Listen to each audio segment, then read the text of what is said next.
Hey guys, welcome to this episode of the BRIO in the Box podcast. We are here today to learn all about Coach Carly. Hello, everyone. Carly's been with BRIO since 2015 and coaching since 2017, so lots of years now. Let's go way back to the beginning. Where'd you grow up? Where are you from? I grew up in Unity, Saskatchewan. It's a small town that's 2 hours west from Saskatoon.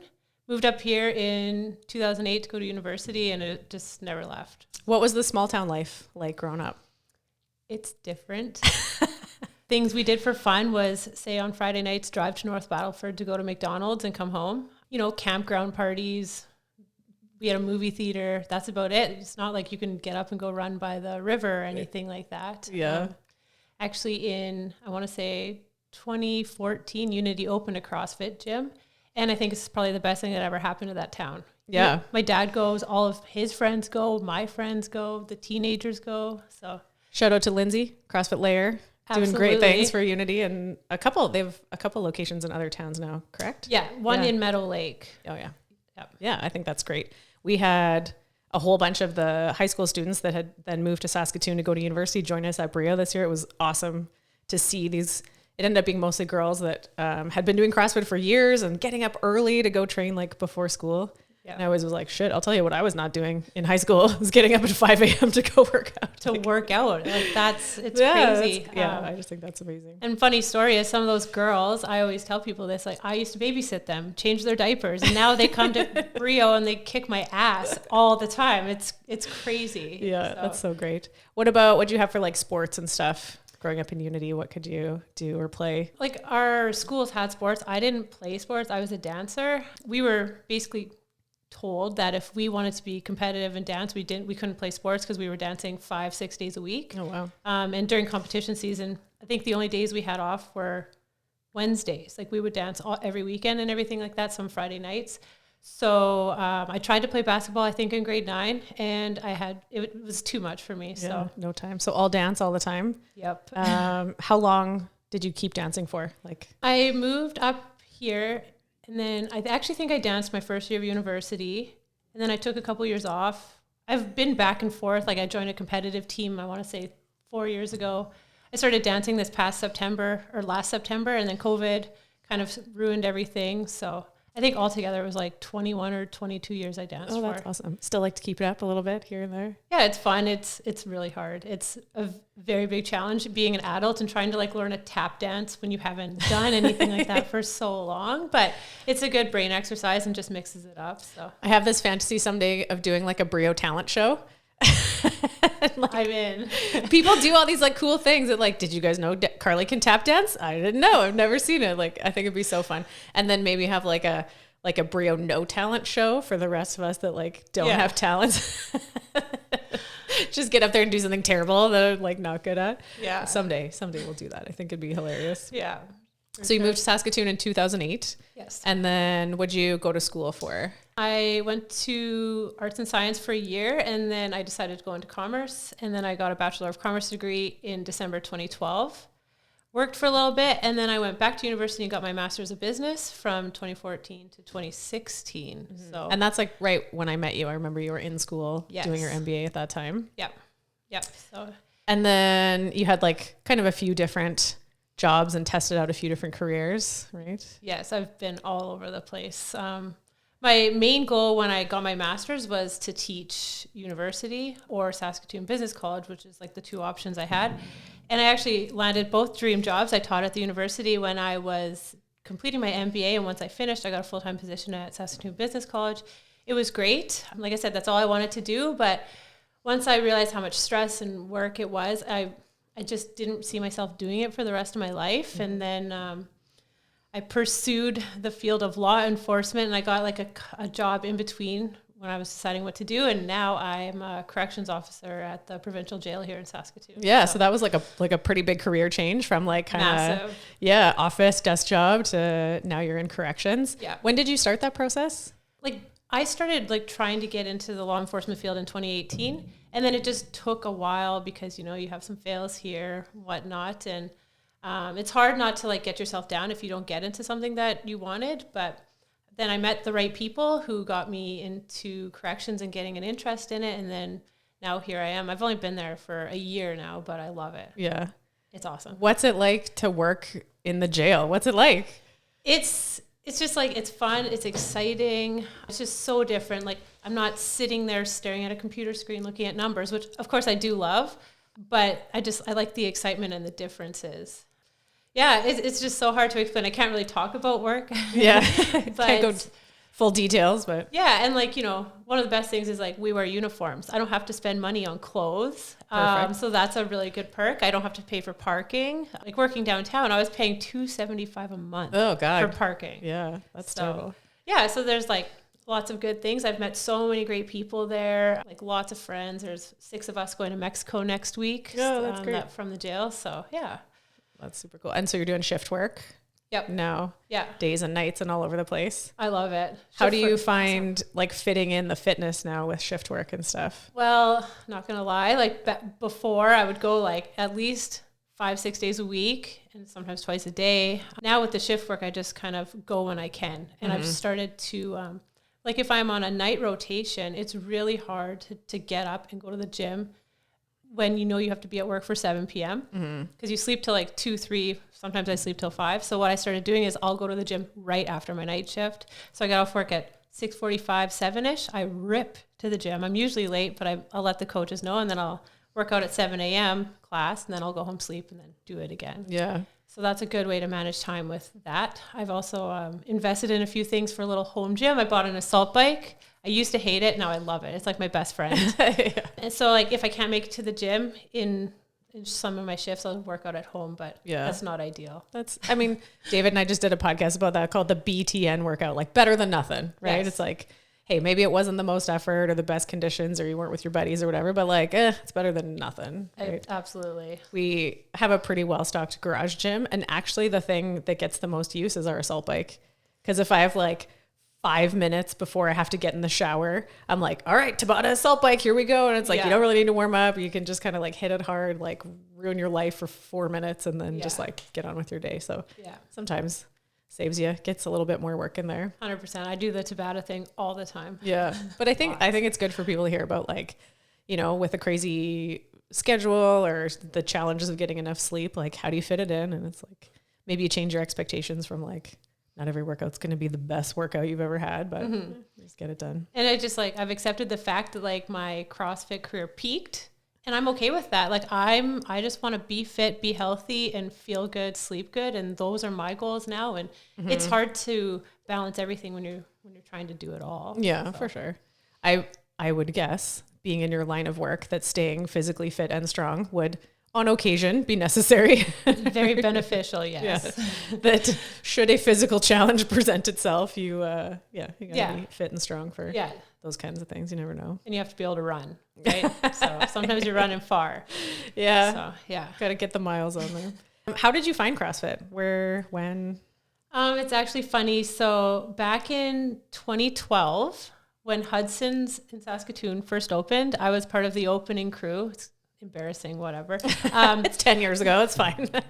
But I was working with who's one of my really good friends still. Her name is Kristen. And we were at Hudson's and I was always like, why do your arms look so good? She was always so fit. And I had never even been to a gym before at this point. And she was like, oh, I do CrossFit. And she kind of like talked about it over the months. And then I was like, I saw a student deal because I was a student and I was like, okay, I'm just going to try it. I went to a class. And it was so funny. It wasn't at BRIO, but it's still CrossFit. I couldn't even do a push-up.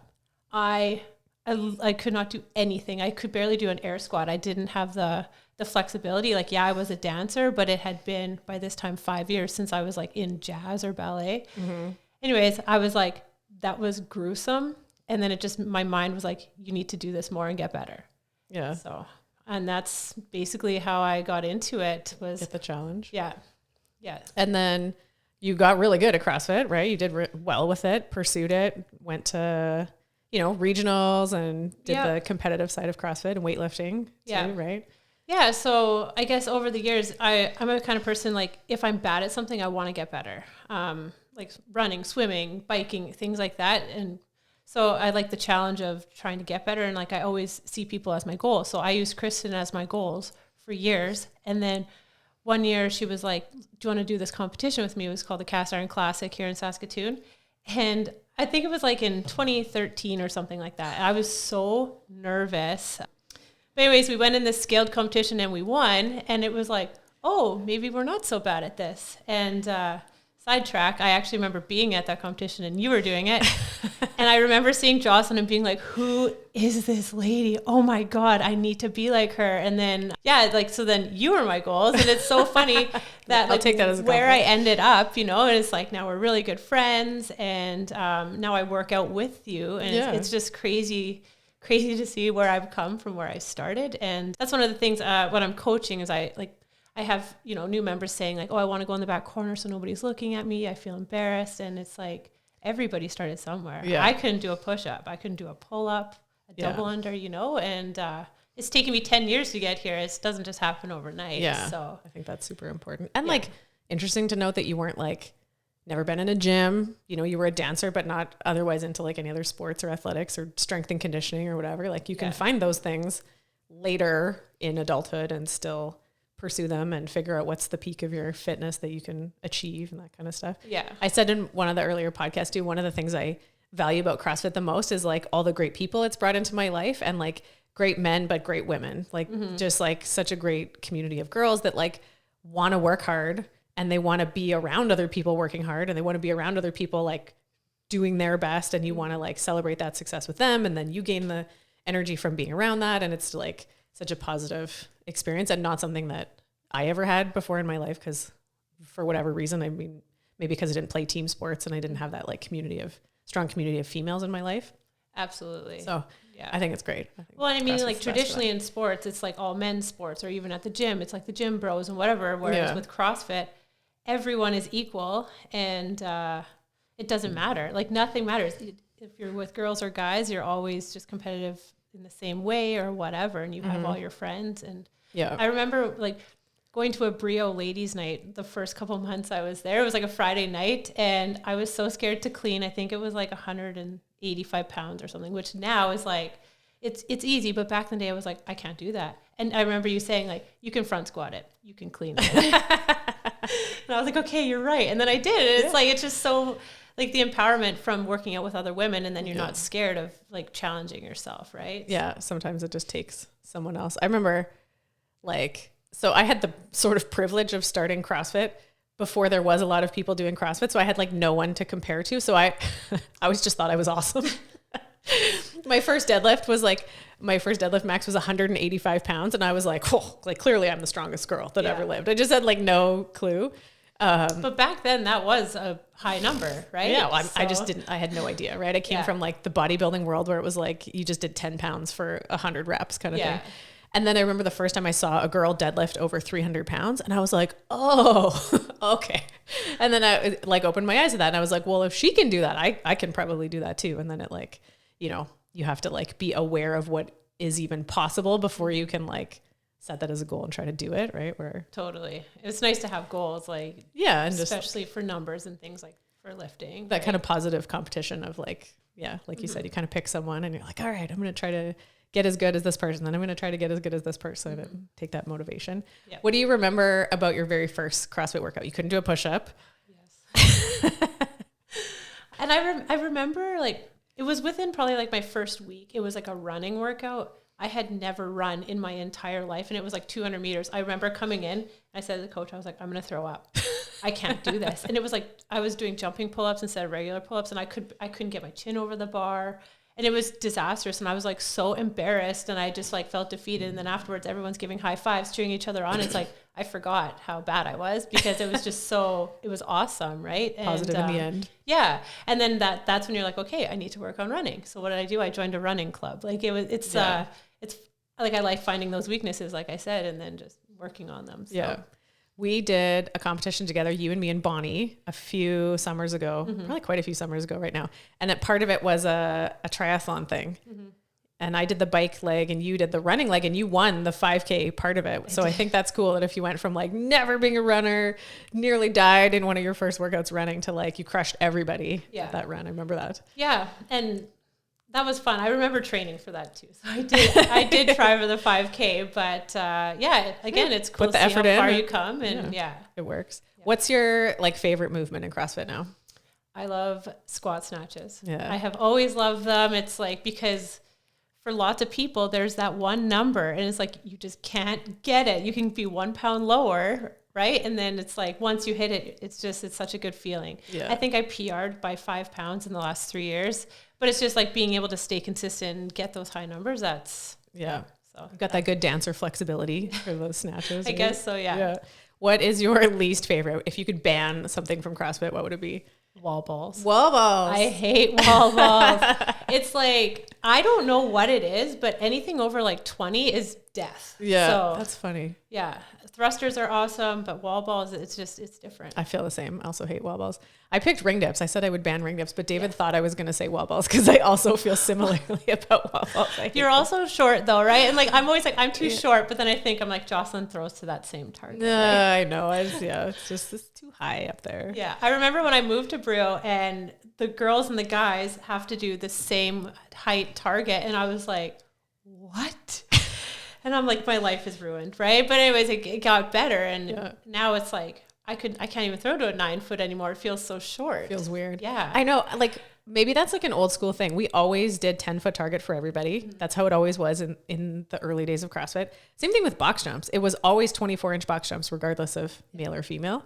And then often at competitions and at regionals and stuff, it was always just 10-foot wall balls for everyone. So we went, we just train 10-foot wall balls. Every once in a while, there'd be some event or something where the girls got to do 9 feet and it was like a treat. Yeah. And we were like, better to train to the higher standard and get to do something easier once in a while. Mm-hmm. And then somewhere over the years, it seems to have evolved that like on Beyond the Whiteboard, the like normal scaling, the standard they seem to do is like 10/9 feet. Mm-hmm. When did that become a thing? Because I've been struggling over here with these 10-foot wall balls. Yeah, exactly. Right. And box jumps too, they seem to do 24 and 20 now is like the standard the girls get to do lower. Yeah. Whereas like things like the Filthy 50, actually we went back looking for this a little while ago. The original Filthy 50 had no girls scaling whatsoever. Oh, really? Yeah. Cause we went, what did the original workout say? Cause I can't remember if it was the box jumps or we had some question about it. And there was no girls weights at all. And we went, oh, okay. So maybe back then it was just, this is the workout.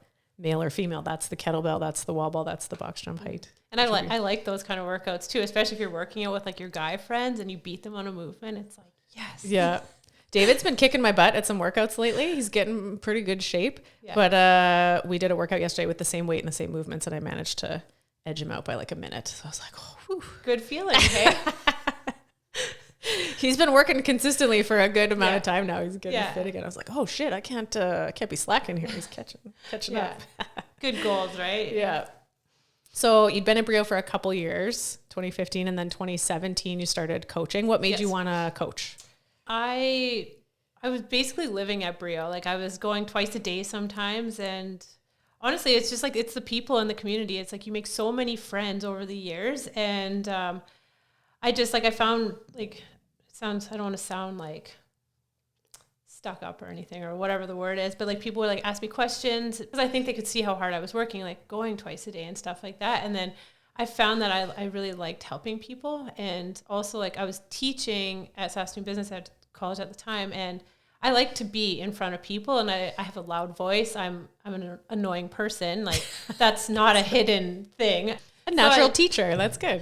Yeah. So like, it doesn't bother me to be in front of people, and it doesn't bother me to correct people. Like, cause I can always put things in a positive way. And I think I got that through teaching and then with coaching. So yeah, that's awesome. What do you remember from your level 1 when you go and get your CrossFit level 1? I remember the book was really long and the test was really hard. Cause it's like, I'm like, oh, I've been doing this forever. I know my shit. Right. Yeah. And the test was so hard. Do you remember? I was like, I failed that thing. We get like, so whenever I go and teach the level 1s and people, I administer the tests and people come hand them in. I had one girl she's like, I'm an RN. She's like, and that was the hardest test I've ever written. And I was like, well, there's no way that's true. It's like 50 multiple choice questions. Yeah. It's all about CrossFit, but they don't make it easy. There's definitely like, you got to know your shit. For sure. You got to study. Yeah. It's not a freebie. Yeah. I actually, the the top thing I took from the level 1 was the deadlift part.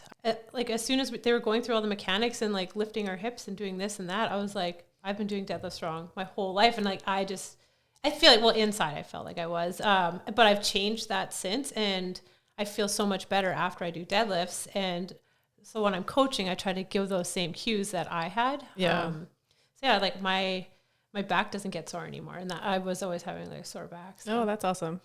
We always tell people the quote, I think it's a Greg Glassman quote. Just when you think you've mastered the basics, it's time to go back to the beginning and start over, this time paying closer attention. Yeah. So whenever people come and do a level 1, they're always experienced. They've been doing CrossFit for a long time. And you go, okay, but we're going to like take a PVC and talk about deadlifts for an hour. You're like, when do you ever do that? Right? It's like you're digging in, going back to the basics and paying closer attention, and maybe some of those little tips and tweaks and stuff. And exactly. Yeah, we always try to make it so that even if you've been doing CrossFit for a long time, hopefully you still gain something out of it, or learn things, or add to your little coaching tool belt. And even every time I go to teach one and I get to work with different athletes, or I get to work with other seminar staff members, I'm just stealing good ideas from, from other people all the time. Absolutely. Right. It never ends. The learning never ends. Okay. So like free time and stuff, what's a good like show on Netflix or anything? What have you been streaming lately? What's been consuming your free time? About 3 weeks ago, I got COVID. So I started I was like, I need a show that I can binge watch while I'm at home. And I just started like looking up good binge watching shows, and I was watching Power. It's on Prime, Amazon Prime. I had to, it's so dumb. It was on, season 1's on Crave. You get that for free. And then they suck you in. It's like, you want season 2, you have to pay for Stars, which is on Amazon Prime. So now I signed up for Stars so I can finish watching this show. Anyways, so that's the one I'm on right now. Okay. I have quite a few on the go, though. There's a new Sex and the City series on Crave, too. They're just older. I used to love that show in high school. I was so hooked on that show in the original days. Yeah. And it's a cute show now that they're older. They look nothing the same. They've had a lot of work done, which is kind of distracting, but it's still like the same character. So I just try to look past all of it. So. That's funny. I used to love a good Carrie Bradshaw fix. Yeah. You know? Yeah, totally hooked on that one. Okay, we're going to do some like rapid fire questions, just some fun ones. Pineapple on pizza, yes or no? Absolutely. Oh, you're team pineapple. Are you an early bird or a night owl? It depends. Especially with night shift, I'm all over the place, but I do usually like to get up early and get the day started and be in bed by like 9 or 10 o'clock. Okay, more of an early bird. Country music, yes or no? 100%. But like, I know that's what it is. I don't listen to it all the time, but like if I get in a country mode, it'll be like 3 weeks of straight country. Yeah. And I've been at several training sessions with Carly and Pat that take over the playlist, and we're working out to country music. We'll be like, can we play country today? Then you're like, fine. Yeah. Beer or wine? That depends. With steak or like just chilling, wine, but like patio drinks, definitely beer. Okay, so both. Yes. Yes. Chocolate or vanilla? Chocolate. Chocolate. Salty or sweet? Chocolate. It's my weakness, the number one weakness. So yeah. Do you know what I was asking people the other day on the topic of ice cream? What's your favorite ice cream place in Saskatoon? What gets your like top vote? I like that marble slab where they mix it all in and put it in those cones. That's good. Yeah. What's yours? I'm not like ice cream's not like my favorite thing. I like Homestead. Oh yeah. Where they like make it from scratch and they always have like different weird flavors and stuff. But where I live and where we are right now is very close to Chardon ice cream, which is a big fave. It's like 400 meters from my house, so, which is like a little too tempting all summer because it's like right through the park. It's right there. Totally. The line is always so long though. I remember I tried to go last summer. I rode my bike from Stonebridge there and then the line was so long and I turned around and went home. It is a very popular place. Although I don't mean to like say bad things about a local business, but a couple summers ago, 2 times I got sick after having ice cream at Chardon. No way. And I was like, maybe the ice cream machine that's in a hut in a parking lot isn't the cleanest thing. Yeah, probably. Like sitting out there in the sun all day, this little like shack in a parking lot. Maybe, whatever. They're very cute, the couple that owns that place. Yeah. It's this retired couple, Char and Dawn. Charlene and Dawn, that's their names. I didn't know that. Yeah. Interesting. Okay. Apparently I've been there way too much to know that. Yeah. Okay, last question. Why do you make CrossFit part of your life? Like big picture. Like I've been doing it for 10 years now, and it's just part of my routine. It's the community, it's my friends. Like 90% of my friends go to our gym, and like no matter what time of day you go to a class, you're never going to have a bad time. There can be like 3 people in a class, there can be 15, and it's like everyone gets along, same goals, just go in there, sweat, have fun. And that's the best thing. Yeah. And even like if you're having a really, really shitty day and you show up, it's like you forget. I think I've come to BRIO maybe 10, 20 times crying before over like, work or whatever. And it's like I walk in and I'm like, guys, I had a really bad day. And then all of a sudden I'm just like, forget about it. Yeah. The tribe. You need your people. Yeah, exactly. Yeah. Cool. Well, it's been fun chatting with you. Thanks for being here. Thanks for your time. Yeah. Thanks for having me. See you in the next one.